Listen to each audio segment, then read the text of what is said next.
তাসকিন মুস্তাফিজের জমজমাট লড়াই। আইএল টি-20 লিগে ২৭তম ম্যাচে প্রতিপক্ষ হয়ে মাঠে নেমেছিলেন বাংলাদেশের দুই পেসার তাসকিন আহমেদ ও মুস্তাফিজুর রহমান। দুজনেই উইকেট পেয়েছেন, কিন্তু প্রশ্ন হলো কার পারফরম্যান্স ছিল বেশি কার্যকর। গতকালের ম্যাচে তাসকিন আহমেদ অসাধারণ বোলিং করেছেন। প্রথম ২ ওভারে উইকেট না পেলেও ১৮তম ওভারে তার বল ব্যাটসম্যানকে পরাস্ত করে সরাসরি স্ট্যাম্পে গিয়ে লাগে। তিনি ৩ ওভার বল করে ২৯ রান দিয়ে তুলে নিয়েছেন লিস ডু প্লয়ের উইকেট, যা খুবই দৃষ্টিনন্দন ছিল। অন্যদিকে মুস্তাফিজুর রহমান পুরো ৪ ওভার বল করে মাত্র ২৭ রান দিয়ে তুলে নিয়েছেন অসাধারণ একটি উইকেট। তিনি বল করলেও ব্যাটসম্যানের ব্যাট যেন বলটাকে আদর করে মুস্তাফিজের বলটা মুস্তাফিজের কাছেই পাঠিয়ে দিল। মুস্তাফিজ অনায়াসে ক্যাচটি লুফে নিল।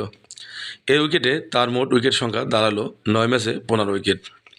তার কাটার স্লোয়ার ব্যাটসম্যানের জন্য ছিল ভীষণ কঠিন এবং ইকোনমির দিক থেকে মুস্তাফিজ ছিল অনেক বেশি কার্যকর। চাপের সময় রান আটকে রেখে দলকে ম্যাচে ফিরিয়ে আনাই যেন তার কাজ। তাসকিন যেখানে আক্রমণাত্মক বোলিং করে উইকেট এনে দেন, সেখানে মুস্তাফিজ ম্যাচের গতি নিয়ন্ত্রণ করেন।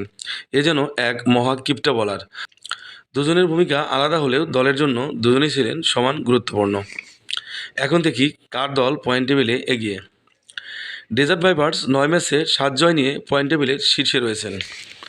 দ্বিতীয় অবস্থানে রয়েছে এমআই এমিরেটস, ৯ ম্যাচে ৬ জয়ে ১২ পয়েন্ট। মুস্তাফিজের দুবাই ক্যাপিটালস ৯ ম্যাচে ৫ জয়ে ১০ পয়েন্ট পেয়ে তৃতীয় অবস্থানে অবস্থান করছেন। অন্যদিকে তাসকিন আহমেদের শারজা ওয়ারিয়র্স ৯ ম্যাচে মাত্র ৩ জয়ে ৬ পয়েন্ট নিয়ে তলানিতে রয়েছে।